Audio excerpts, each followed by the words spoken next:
To the New England Football Show presented by Mortgage Right. I'm your host, John Sarianides. And as always, I'm joined by my partner, the one, the only, the never duplicated Kevin Stone. Kevin, how are you this evening? I hope not. I'm good. How are you? What do you mean you hope not? You don't want societies to clone you someday? Honestly, no. It's a little creepy, don't you think? I don't know. I think a Well, world with more Kevin Stones could be interesting. you're not wrong, but put it this way: Were you a A lot fan of of Tom? angry little men running around with opinions. I think Tom Brady wants to clone himself. I'm good. I don't want to go down the Tom Brady road Does he right. want to clone himself? Didn't he clone his dog or something? That's what I mean. Like that's inevitably going to end up being him cloning himself. I don't want Tom Brady to turn into Ted Williams. That's like my Correct. fear. Yeah. No. He's starting to go down a road that I don't like. But we will break down whether or not Tom Brady will be cloning himself in another episode.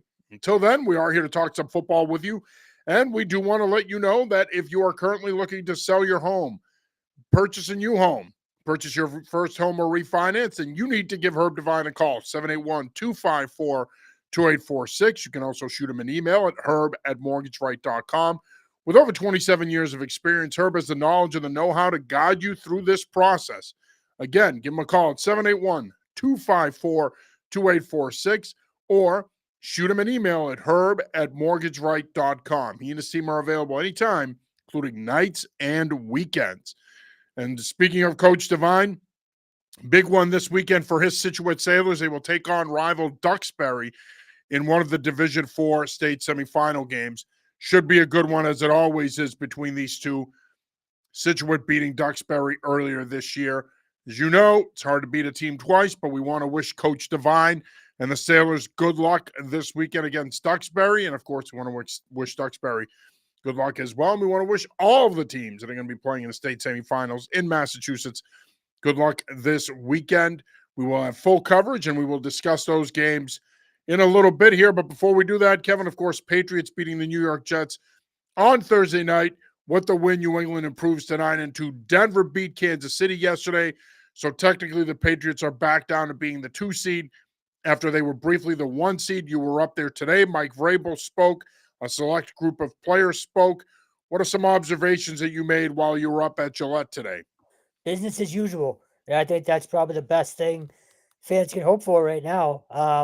Look, you still have your regular buy in 2 weeks. So this little mini buy, if you want to call it that, it was really what, 2 days when you really think about it. It's not really a 3 day break. But I asked Mike Vrabel today, did he want coaches and players to mentally get away completely or try to stay engaged? And I'm curious what you would think as a head coach as well. But he said, look, whatever guys need to do, they need to do. Like he went down to Tennessee for the weekend and caught up with friends and family. So both Jared Wilson and Craig Woodson, I asked them the same thing, and both of them said they tried to get away. Tried to mentally get away from the game completely. I think the regular bye week is more in terms of recovery and I guess self evaluation and all that stuff. These 3 days were for the players, and I think you could kind of tell that, especially after the way they played on Thursday. I think they earned that right. To not even think about football for a few days, ramp up for this Bengals game and this Giants game, and then head into that real bye week, and really kind of self-assess and then get ready for the stretch. But they were back in there today. I think the whole team was supposed to be back in there today for meetings, and I think they might have practiced. We didn't have access, obviously, but business as usual, and they're ready to go. Yeah, as far as giving the players and the coaches some time away, I think it's important. I really do. We're entering a stretch here in high school football now where if you're not playing this weekend, you're off until Thanksgiving. I was a firm believer when I was a head coach, give the guys 4 or 5 days off before we start getting ready for Thanksgiving and eventually playing the game. I think the players, the coaches, they could use that time away. Football is a grind. It's a lot of work. Every sport is a grind, coaching and playing it. But for me, football, I've always felt it was at another level because you're only playing once a week. You put so much work into the preparation process.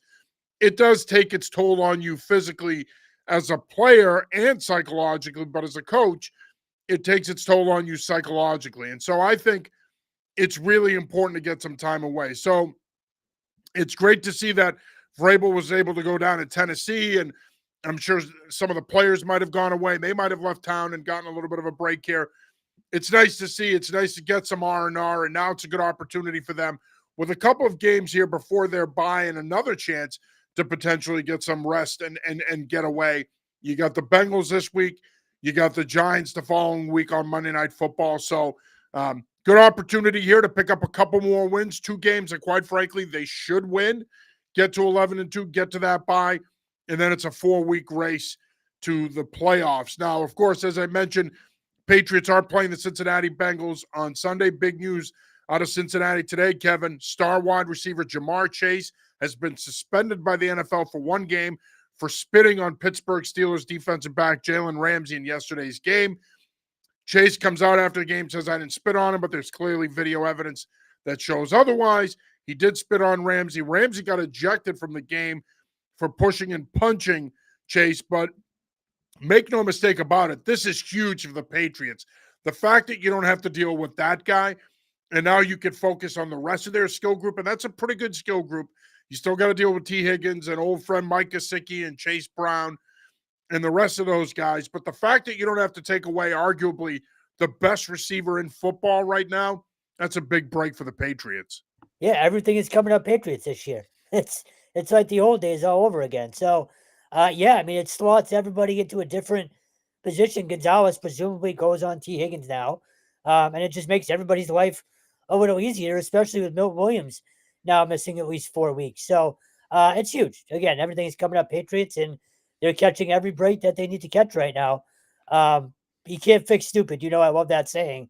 And Yeah, especially you say it too much. especially for Cincinnati. Like, if you have any shot, especially with Aaron Rodgers now being hurt, that division's still sort of open.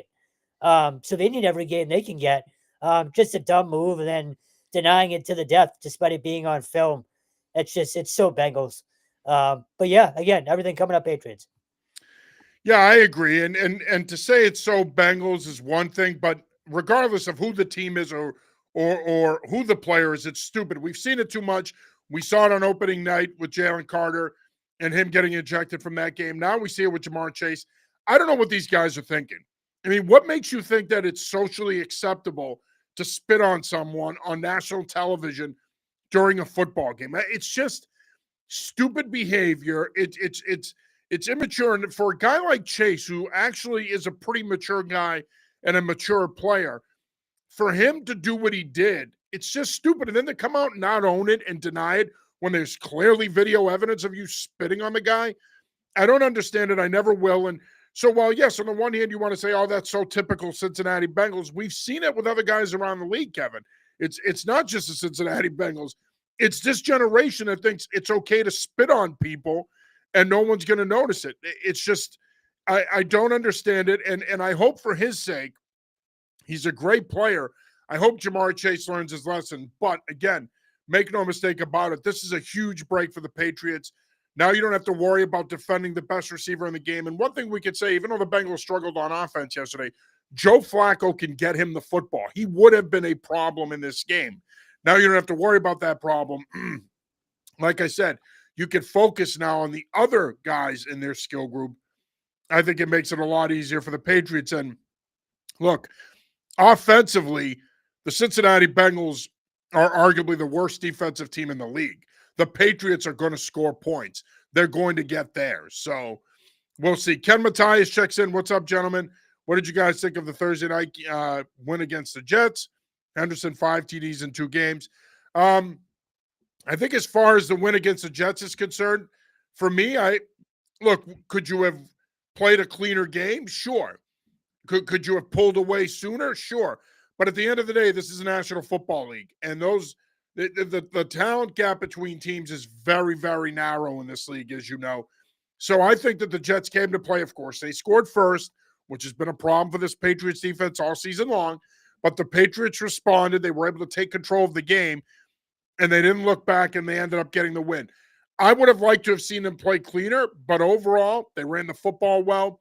Travion Henderson, 2 rushing touchdowns, 1 receiving touchdown. Drake May played well. Once again, over 100 passer rating.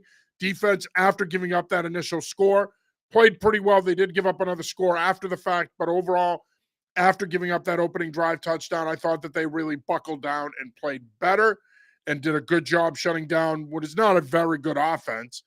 But overall, they could have done some things better. They could have played a little cleaner, but a win is a win. You take it. There's no style points when it comes to a win.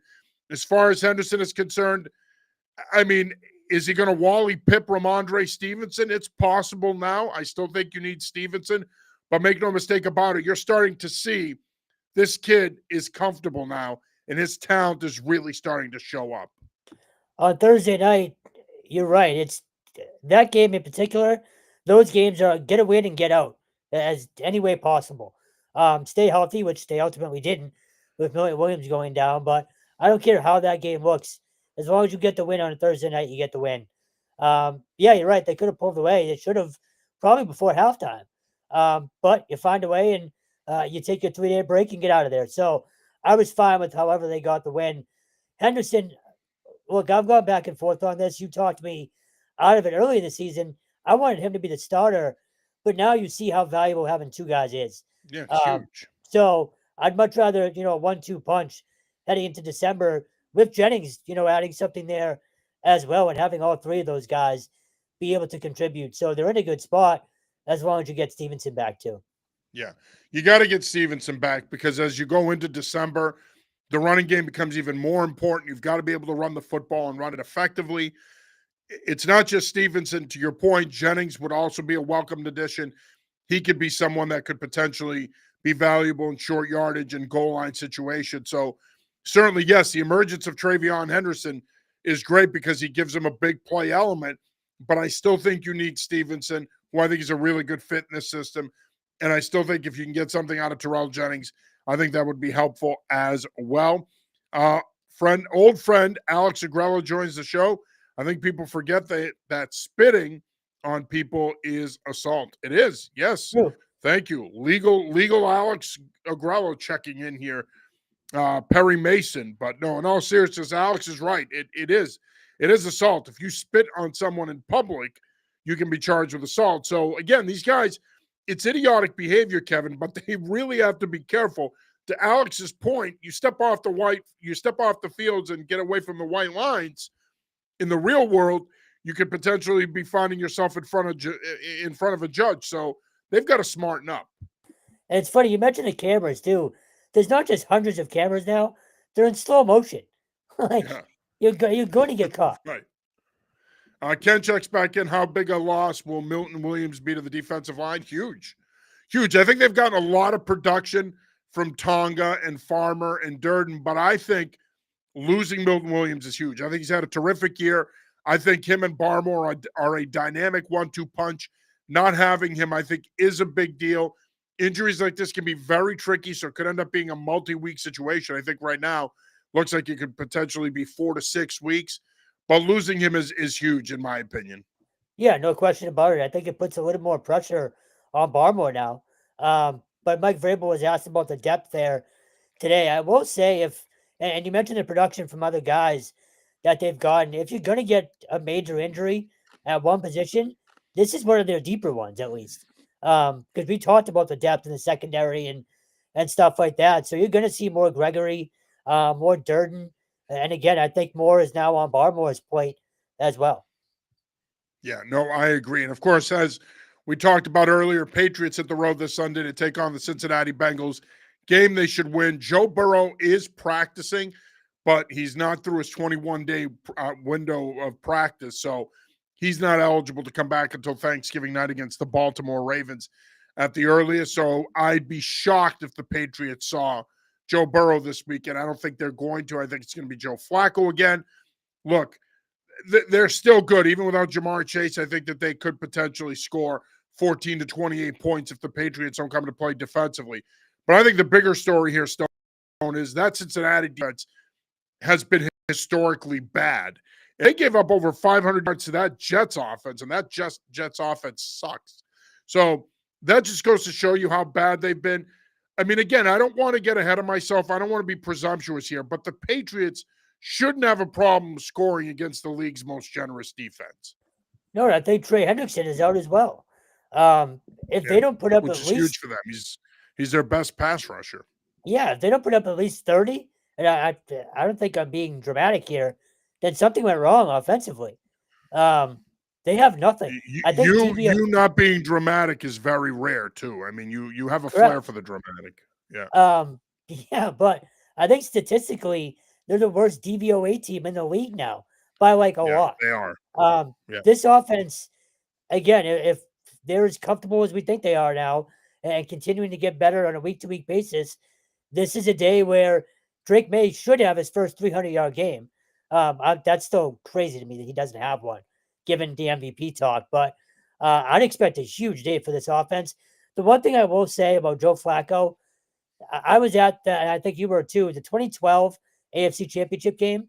That's one guy who has never been afraid of the Patriots for whatever reason. And I know that was more of a Baltimore Harbaugh thing, I think.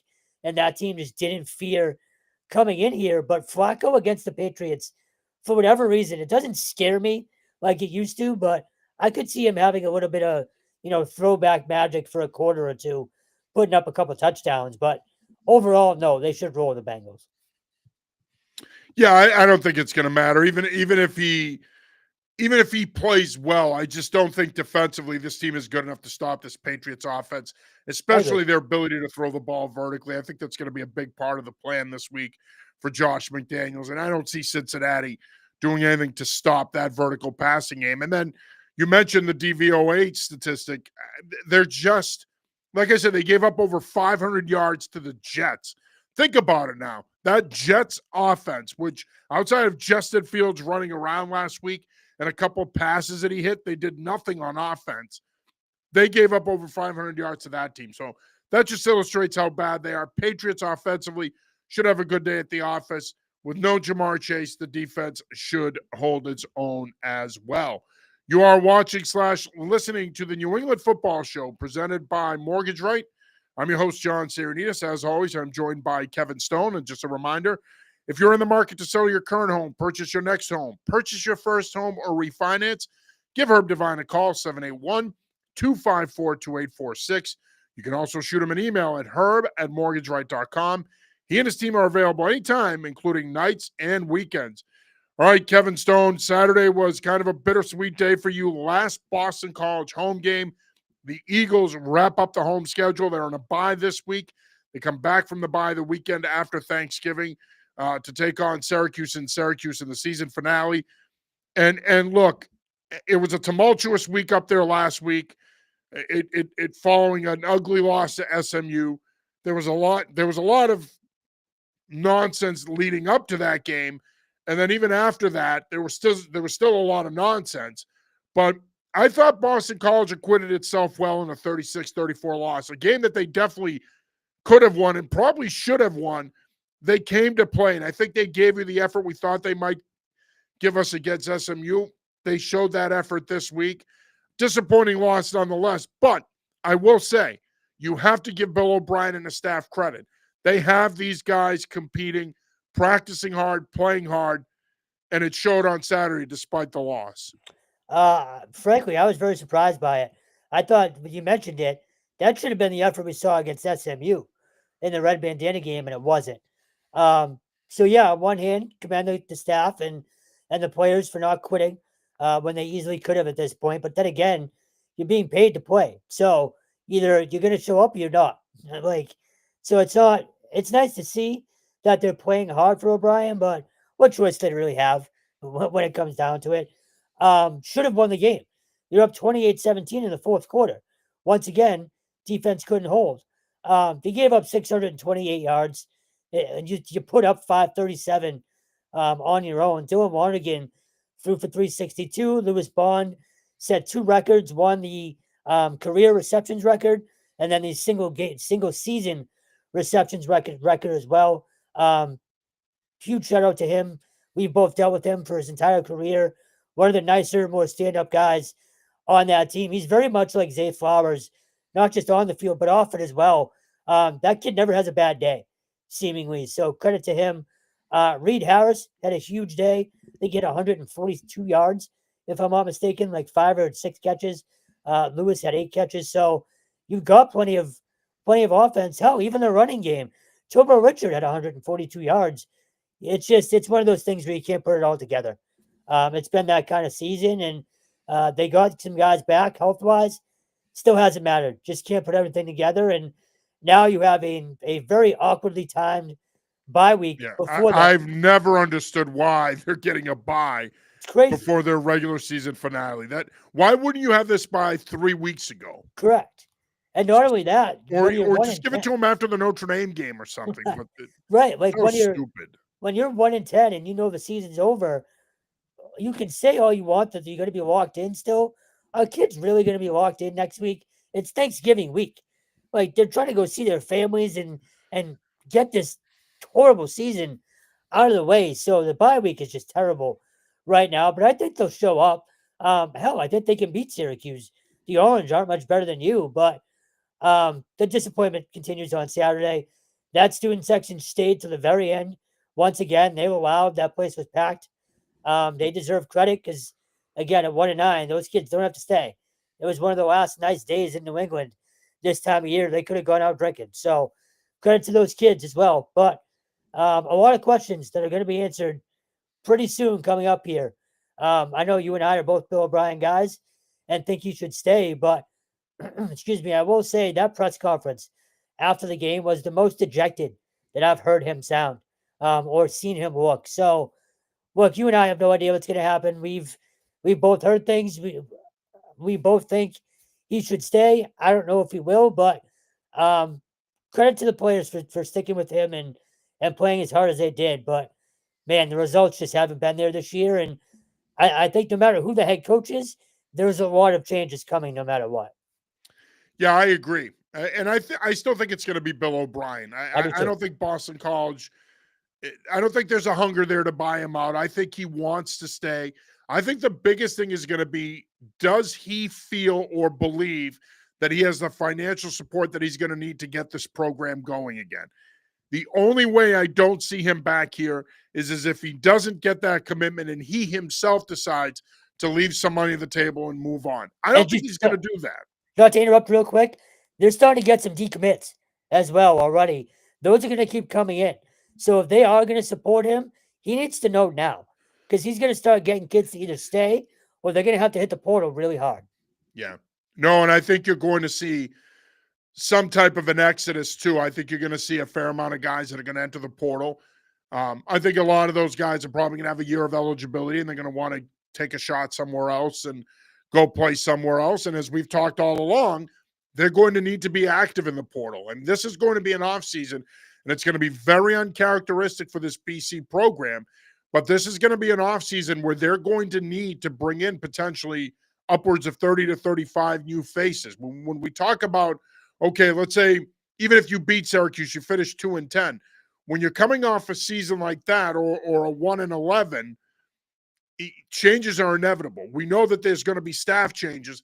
The question is, how many changes are there to the roster? And quite frankly, I think there's going to need to be a lot of change with the roster if this team's going to find a way to get back to the potentially at least to the 6 to 8 win threshold. If they want to get back to that minimum, there's going to have to be some legitimate turnover on this roster. And in order for that to happen, you're going to need to spend in NIL. UMass, what a debacle that was last Wednesday night, 45-3 loss to Northern Illinois. They're back in action tomorrow night as part of Maction. They're out in Ohio. That one probably not going to be good.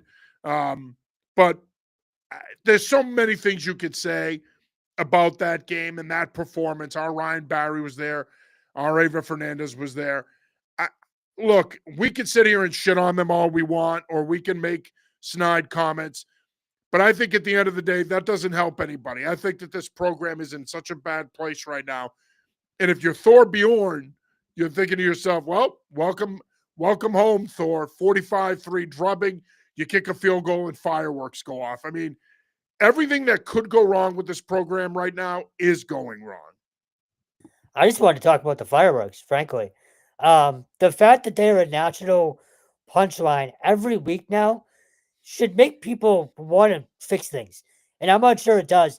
We just talked about the BC higher ups needing to support the program more. That UMass program needs all the help it can get. which I do think is going to help with Thor, especially being an alumni. At some point, that embarrassment, it has to seep through into the locker room, and I don't know if it has. And it has to seep through to the decision makers as well. That and how many times have we talked about pouring money into the stadium, which they say they're going to do, but it's lipstick on a pig with that stadium. The facilities, the bubble, whatever it might be. Like if being a national punchline every single weekend has a light of fire under their ass, then nothing will. So the fireworks thing was just sort of all encompassing of what this program is right now. I thought it was hilarious. I was watching it live, couldn't believe it. Ryan, as you mentioned, who was there, is an alum, and he was embarrassed by it. Ava couldn't believe it. There's been stories that players were on their phones on the sideline, during the game. Like there's a lot there, and I do hope Thor. I have faith that he's going to turn around just because of what he was able to do at URI. He saved that program completely. So I do think him being an alum and having some pride in that program will help. But you want to talk about needing to hit the portal hard, UMass is going to have to as well. Ultimately, it's not up to Thor. He's going to be a part of the solution, but he's Yeah. not the solution. It's going to be up to Harris-Simiak. Harris-Simiak and his staff are the ones that are going to ultimately go out and bring in the players. They're going to be the ones that are going to establish the culture and reinforce it and try to win games. Thor's job is going to be to raise money. Thor's job is going to be to be there in a supporting role, but it's not up to Thor to turn the program around. And you're right. He worked wonders at URI, what he did there for that entire athletic department, especially the football program. But again, I think at the end of the day, look, we can sit here and we can shit on them all we want. It's not an easy fix. Okay. And I love how everybody's come out of the woodwork to be critical of Harris-Simiak and the program now. That's great, but it's not an easy fix, and it's going to take time. And I know UMass fans are sick and tired of hearing about it taking time, but it is. It's going to take time. You're not only you not only have hit rock bottom right now, you've gone through the floor. So I think at the end of the day, this is going to take a long time to fix. Don't expect miracles in one offseason. If this program can win 2 to 3 games next year, that's a positive step. It's going to be a long-term process to get this program to a place where you can even utter the words bowl contention. They're nowhere near that right now. And I think it's going to be a much slower process than the Minutemen faithful are willing to sit through. And that's a shame, but that's reality, man. This program stinks. It has stunk for a long time, and it's going to continue to stink until they get better players, more resources, and they continue to improve. And that's going to take anywhere from 2 to 4 years. So, I mean, again, Joe Harris-Simiak can walk away at the end of this season. That's fine. You can fire him. That's fine. We already saw this. Don Brown couldn't fix it. Mark Whipple couldn't fix it. Yes, you can talk about the mistake hires, the Charlie Molners and the Walt Bells, but at the end of the day, you can only blame those guys and Harris-Simiak for so long. Even the quote-unquote UMass guys in Whipple and Brown couldn't fix it. Now, they were a lot more competitive under Whipple. I will say that, than they have been. But when we look at Don Brown, his first time here, he brought him to a national championship game. He was nowhere near that level of success the second time around. So I don't think a coaching change is in order. I don't think it would do anybody any good. I think Harris-Simiak needs to be given the time to get this thing going. But I also think people's expectations need to be tempered. This program's in a bad place right now. They're more than likely going to finish over. And if that's the case, you've got nowhere to go but up. 100%. And again, we talk about revolving door programs. Getting rid of him after a year would be asinine, in my Yeah, opinion. of course it would. Just like I think getting rid of O'Brien would be Yeah. asinine. What good is that going to do you? It's not going to Well, do you any good. especially BC, that sets them back like 5 years. UMass, you're just sort of where you are. But I think he's good enough to turn us around. He was good at Maine, and he was a good DC at Rutgers. So it's the program. It's not the coach right now. Yeah, I agree. Well, speaking of a program that is having success, UConn improved to 8-3 on the season after their win over Air Force in the regular season home finale at the Rent. Big performance. They got off to a slow start early on, but Cam Edwards in that running game really carried the day, and the defense played really well. And of course, defense had some challenges defending the flex bone triple option, but they were able to do it. They shut them down for 3 quarters. Edwards and company in the running game really got going, and ultimately UConn pulled away 26-16. The Huskies wrap up their regular season this weekend. Should be, look, you should win 9 games. They're at FAU this weekend. You should beat them. You should win 9 games, and you are in position to potentially win 10 games if you win a bowl game. It's crazy. Again, I feel like we can just kind of pull the same show we've talked about the last 4 weeks and just say the same stuff. What Jim Moore has done in 4 years is it's remarkable. Given where that program was, they were on the basement floor with UMass, and now they're like in a third of floor, second, third, fourth floor, like luxury townhouse compared to the Minutemen right now. Should be a 10-win program. I think they've never been more attractive than they are right now for a conference, most importantly. And that's the biggest thing. Like Jim Moore has done a hell of a job recruiting. Imagine what he can do with a conference under his belt. So I think 10 wins. Look, even if they end up with 9 and lose the bowl game, 9 wins again, it's still a hell of a year. Well, it'll be back-to-back seasons Yeah, with 9 wins. right. So, but 10 wins, just being able to say that and sort of push that in recruiting as well. Like, hey, we're a 10-win program. You can make the argument that if they get to 10 wins, they might finish ranked like 25th in the country or something like that, even. So, just an unbelievable job by Moore and that staff. We talk a lot about Joe Fagnano. I think he's going to start to get more national attention, especially around draft time, which you've been saying for a while now. But I think, if nothing else, the most important thing out of all of this is how attractive they are for a conference now.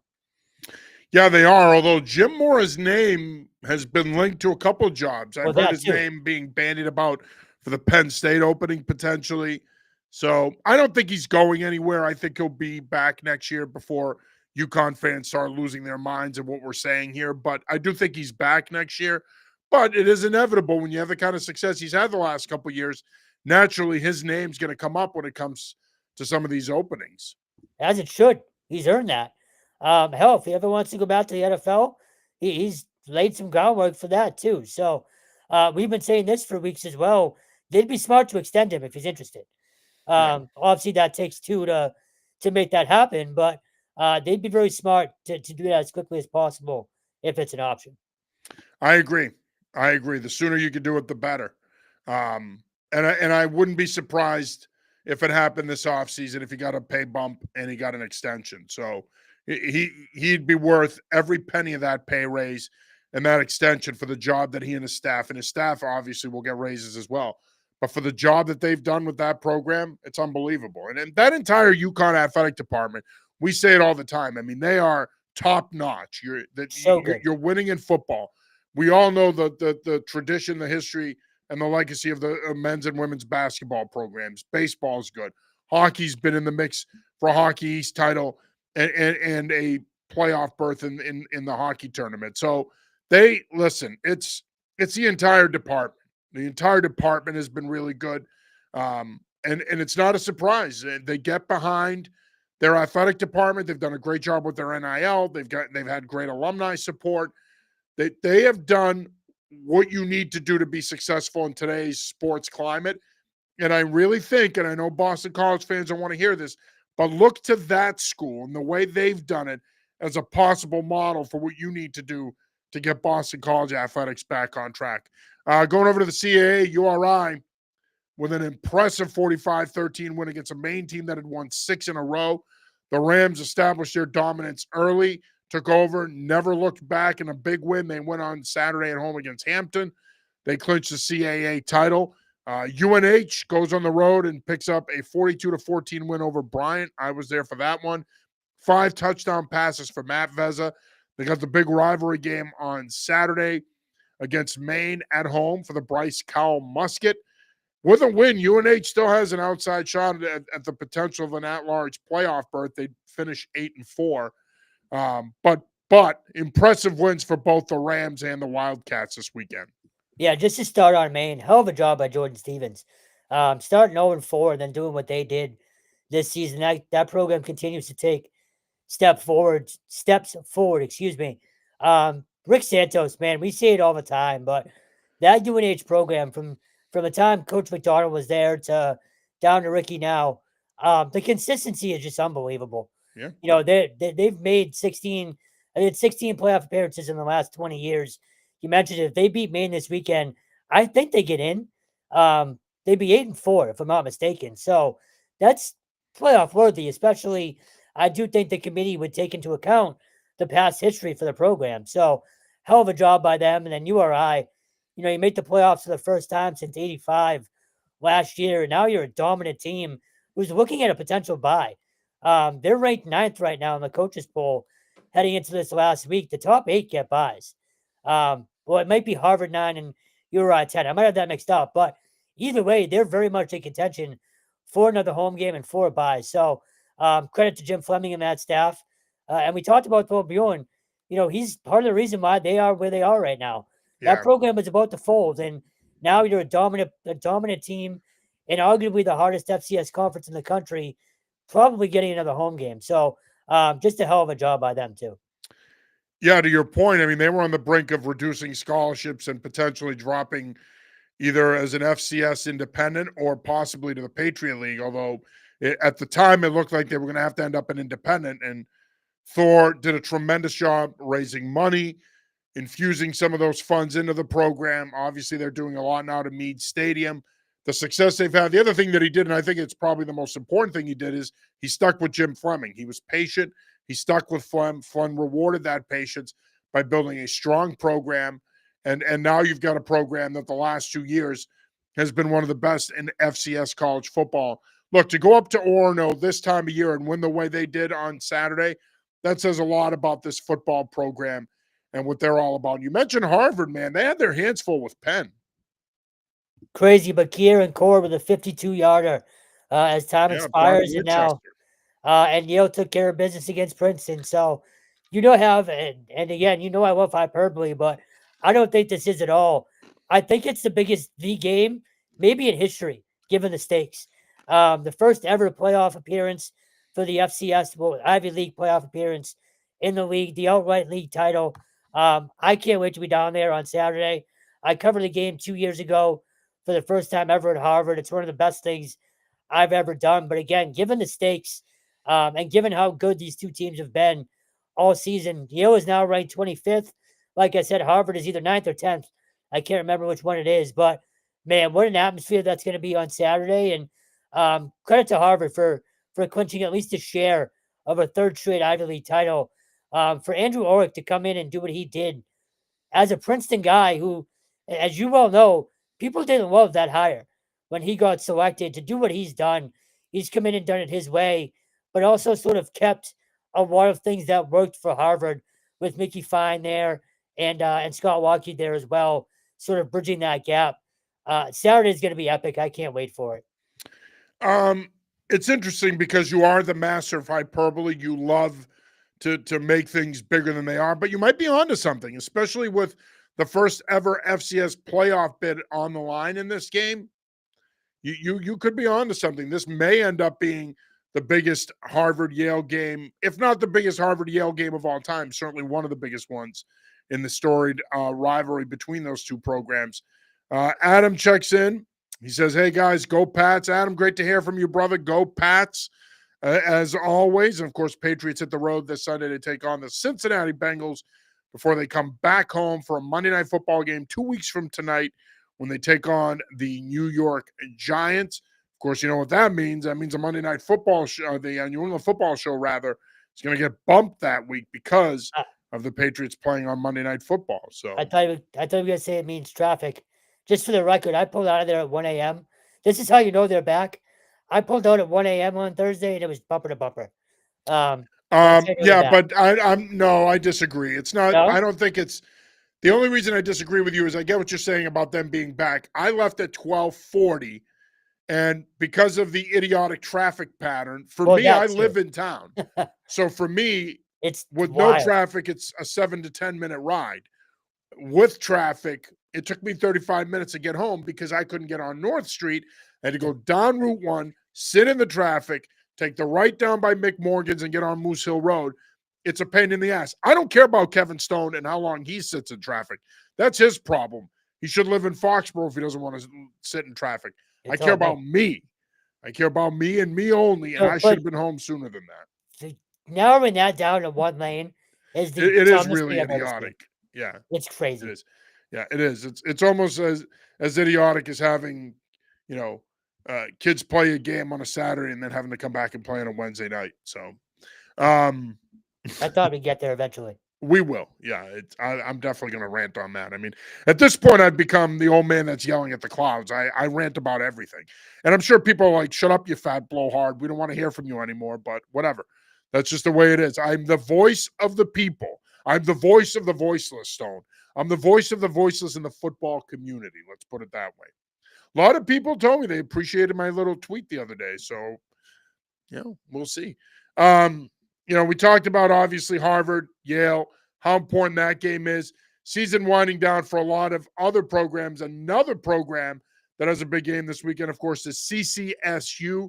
The Blue Devils can clinch the NEC outright with a win over Mercyhurst. With a loss, they clinch a share. Mercyhurst would get a piece, I believe. I still think, though, they have the inside track on the automatic playoff bid, regardless of how it plays out. But I don't get the sense that Adam Lechtenberg's squad is going to have a letdown here. I think they're going to take care of business and win this thing outright. Yeah, especially at home. I'd be really surprised if they lose this game. Hell, that Duquesne's team, or Duquesne's, I always say it wrong. Duquesne. Duquesne, okay. What did you call him? Depends? No, I said Duquesne originally, then I said Oh, Duquesne's. I had it right Duquesne. the first time. Depends. No, it's I thought they might win that game, but that Dukes team has been in the hunt for the NEC, I think, since we started this website. When they were battling with Merrimack a few years ago and came down to Andover and won that game for the title. So that was going to be a hard game no matter what. But I'd be very, very surprised if they don't take care of business. And sort of like we were talking about with Jim Fleming, Adam Lechtenberg took this program over and they were in rough shape. So the last 2 years to do what they've done, that's been just as impressive as what URI has done at that level.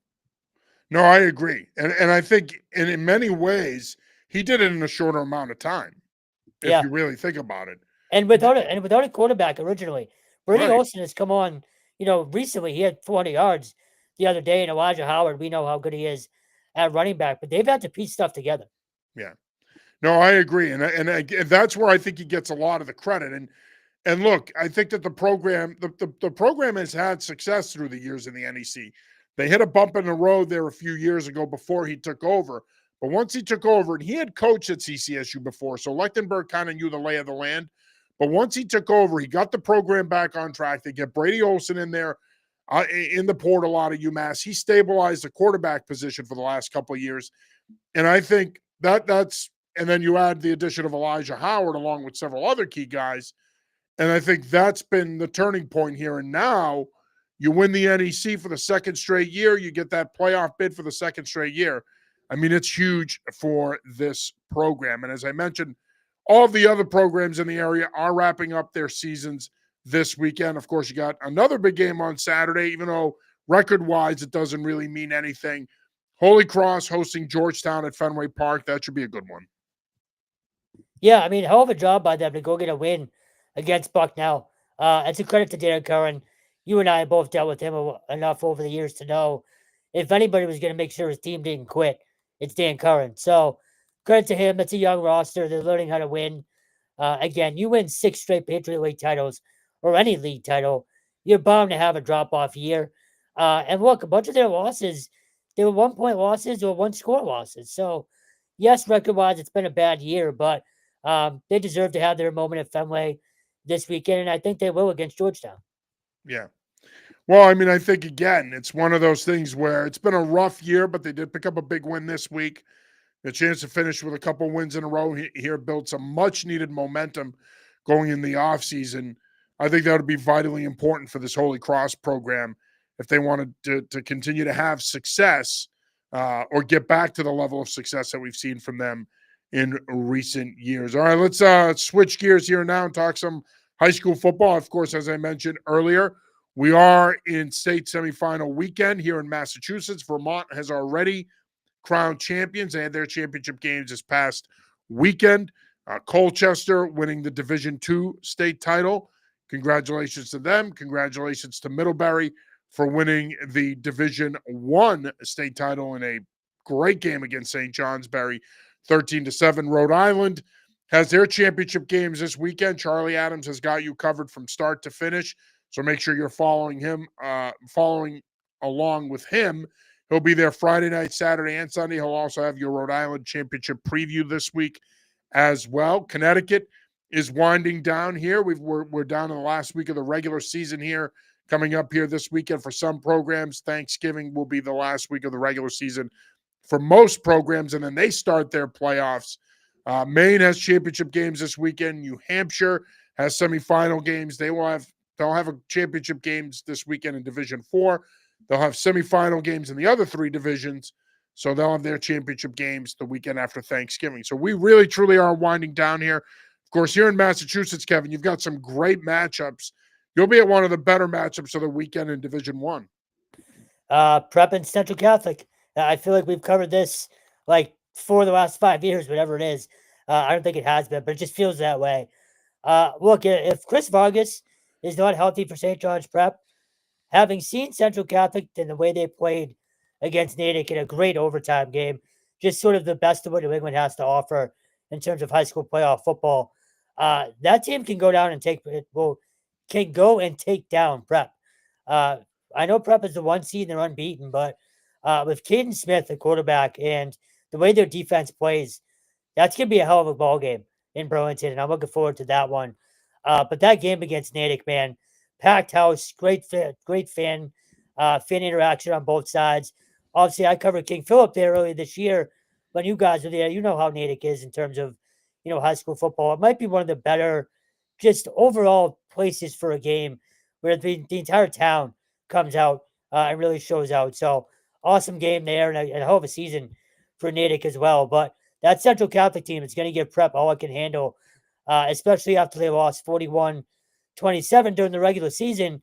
I asked a couple players and Coach Sexton about it after the game, and he said, he told Brian St. Pierre during the handshake line, he said, "I hope I see you in November." Well, here we go. So it's a great rivalry, great playoff rivalry. Should be a fantastic game on Friday night.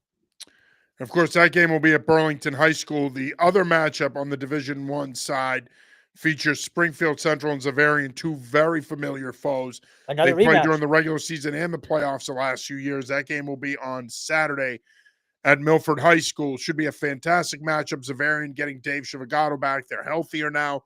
Springfield Central. They're going to be in it year in and year out.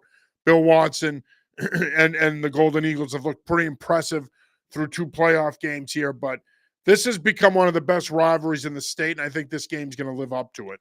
Yeah, I was at that regular season game. Zavarian lost 28-20. Should have won that game. This is going to be a shootout, I think. Like, we're talking in the 40s. I know both defenses are decent, but I think both offenses are better.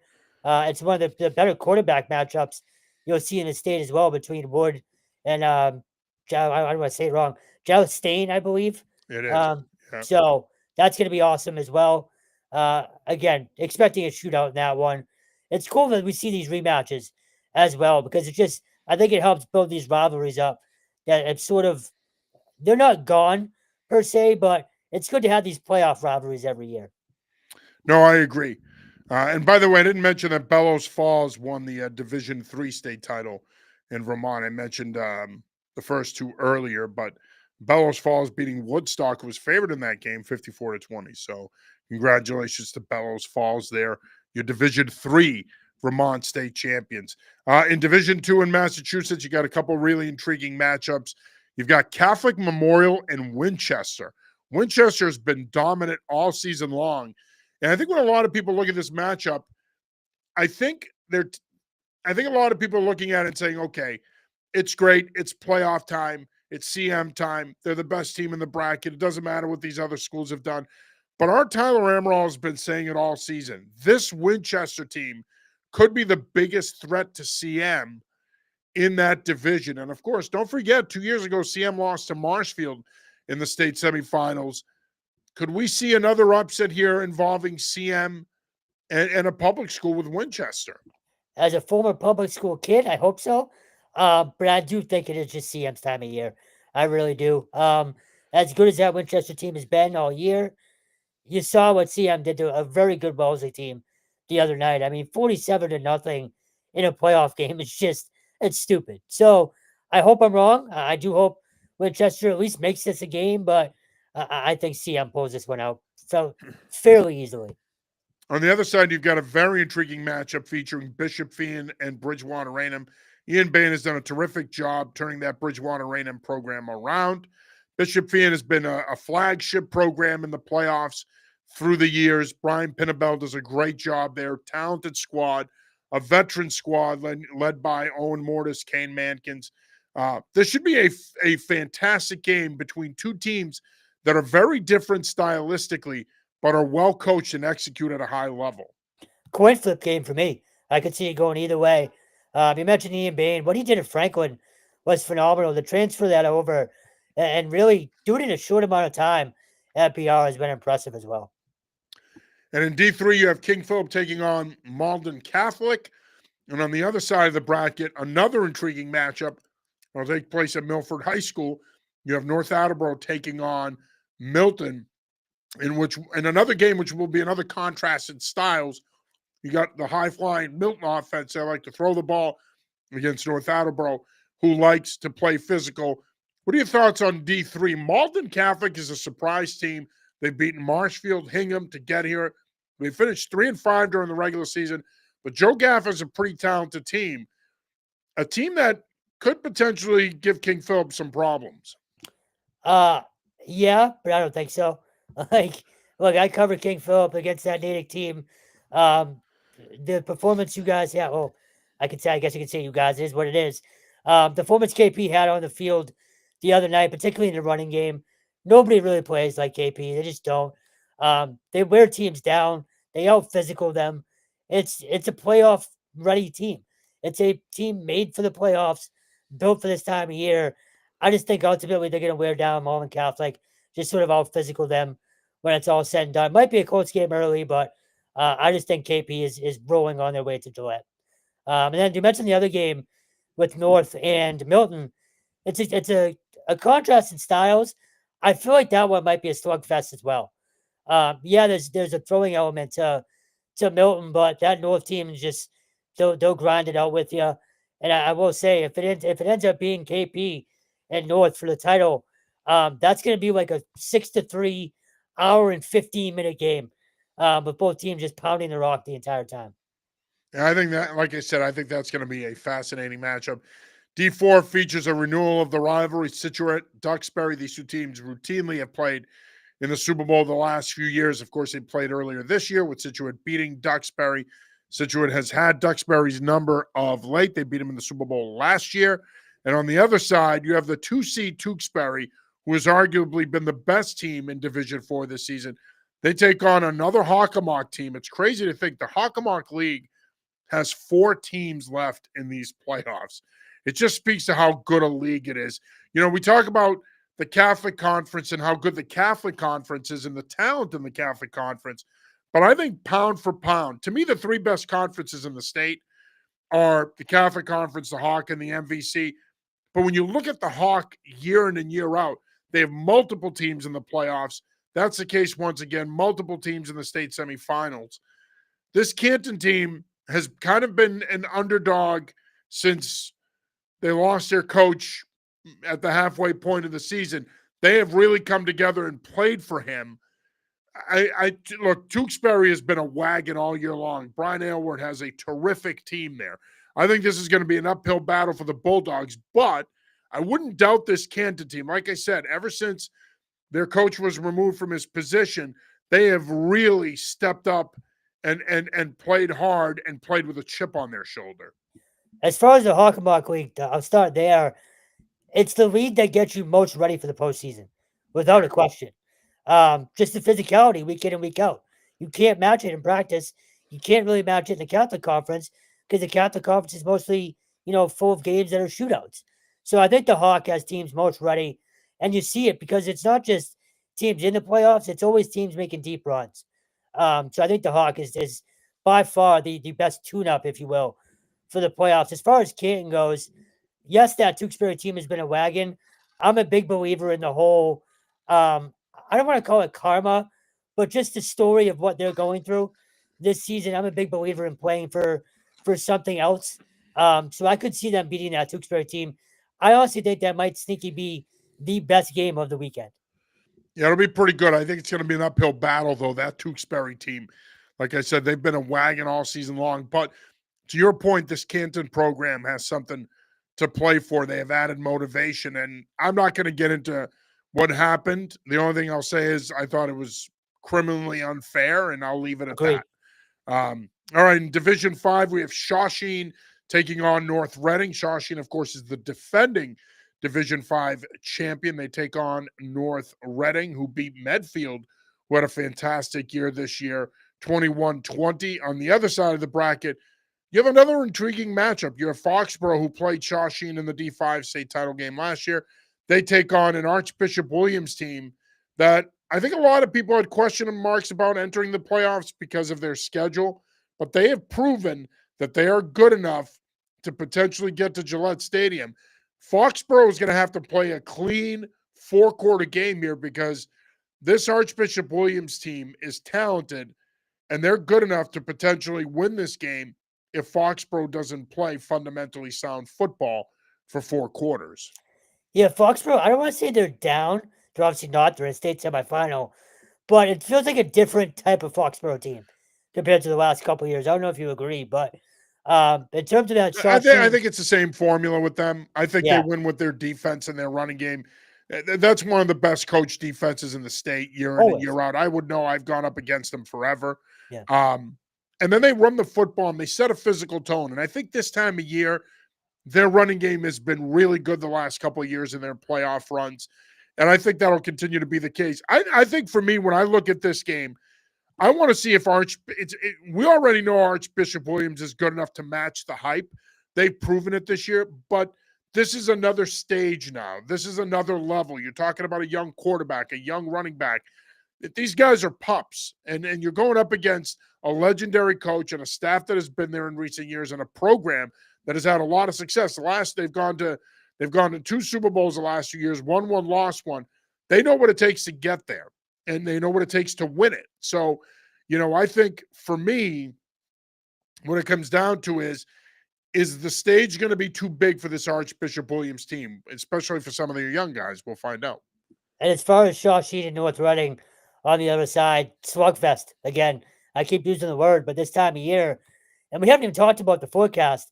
We might get some sloppy games around the state this weekend as well in terms of weather. So I expect that one to be physical, hard hitting. Both teams like to run the ball. So I'd expect Shawsheen to get back, but it's high school kids. You never know. Yeah. No, you do. You don't know, and I think that's the other part of it. I think, look, there's a lot of unknowns, right? You get to this stage of the game, yes, teams are going to be favored, but at the end of the day, you know what? You still need to come and play. It can't be, well, we're favored, we're, quote, the better team, so therefore it's all going to fall into place for us. It doesn't work that way. I mean, this time of year, you need to be on your A game, you need to execute. And I think, look, when you're looking at, these matchups, now it's where the rubber meets the road. Okay. And this is where now not only does your coaching matter, but your execution and playing fundamentally good football, taking care of the football, tackling, all that stuff comes into play. Real quick, we're going to take a quick look at Division 6. Next matchup we're going to take a look at features Norwell and Hudson. They're playing at Weston High School. That should be a pretty good matchup. On the other side of the bracket, you have another really good matchup, Bishop Fenwick and Fairhaven. Those two schools are playing at Assabet Valley on Friday night. That Hudson team is a wagon again. They rolled into Gillette last year and finished off their special season. I'd be surprised if they don't win D6 again. I feel like they're sort of the clear cut favorite. But again, I go back to it's high school kids. You could say someone's a clear cut favorite until they aren't. So Fenwick is really good as well. We haven't really talked a lot about them this year, but talk about consistency. They're seemingly just sort of always there as well. I think those two teams advance. Well, I mean, look, I think with Fairhaven, kudos to Derek Almeida and the job he's done there. after graduating Justin Marks in a talented senior class, to have that Fairhaven program on the doorstep of another Super Bowl appearance is very, very impressive. It's going to be hard to pick against them, to be honest with you. Fenwick's had a really good year, and they've been a really good program, but like I said, it's going to be tough to pick against that Fairhaven team. Their experience and that offense, that system, Almeida running that option offense makes it really hard to play them. And unlike what we've seen the last couple of years, where the offense was centered around Justin Marks, this is a more diverse rushing attack, and I think that is what could make them tough to defend. In D7, Cohasset takes on Northbridge. That game will be Saturday at 1:30 at Woburn High School. And then on the other side of the bracket, we have Amesbury taking on Clinton. That'll take place at Manning Field in Lynn on Saturday. Another two really good matchups. Of course, Uxbridge was the defending champion. They lost to Amesbury this past weekend. We talked about Canton having something big to play for. Northbridge does too. Playing for a historic coach, being a historic program. I'm a big believer in that whole storyline. I could see them, completing this run this year and sending their head coach off the right way. But tough division to kind of to pick here, just because of how sort of evenly matched all these teams are. Yeah. In Division 8, you have Neshoba Valley Tech taking on Randolph. That should be a pretty intriguing matchup. Danny Kelly's done a great job with that Neshoba program. But Randolph has looked the part all year long. And again, another program that I think a lot of people are looking at and saying, okay, who have they played? At the end of the day, they've taken care of business with whoever they've played against. And going into the season, I thought they'd be one of the favorites in Division 8. They certainly have looked like it so far. On the other side, you have Lee taking on defending champion West Boylston. Mike Ross, once again, has the Lions in position to get back to Gillette Stadium and potentially win a fourth straight Super Bowl. It is hard to believe. But Division 8, when the dust settles and you start to get the best teams playing each other, you get some really good matchups. Always, and maybe the most physical division, just because it is Division 8. Those teams always have to grind it out every single weekend. But man, West Boylston, to be back there again, just the consistency is, especially in high school, when you always have so much turnover, that consistency is it's remarkable. Credit to them for where they are again. All right. And again, we'll have plenty of coverage this weekend. We plan on covering as many of the games as possible. Of course, as always, that is dependent upon available staff. So we do appreciate people's patience. Yeah, we will be at 19 games this weekend. Okay, so you can catch me and Kevin Stone rattling cans outside of your local Dunkin' Donuts to pay our freelancers. Make sure you keep an eye out for us, and any donation can help. All right, Stone, any final thoughts here before we wrap it up? No, just that. We'll be at 19 games between high school and college. We have the top 5 divisions in Massachusetts covered, as you mentioned. Charlie Adams will have all of Rhode Island covered. We'll have some major college games this weekend, but can't really do it without anybody's support. So the more support, the better. We greatly appreciate it. Yeah. And again, you can support us by simply going over to anyfootballjournal.com, go over to the New England Football Journal membership page, click on it for $2.99 a month. You get some of the best Patriots college and high school football coverage in the area. And we know you have plenty of great options out there, but take a look at us as well. All right. Well, that'll do it for this week's episode of the New England Football Show. For Kevin Stone, I'm John Sarianides. We will be back with you next week. Until then,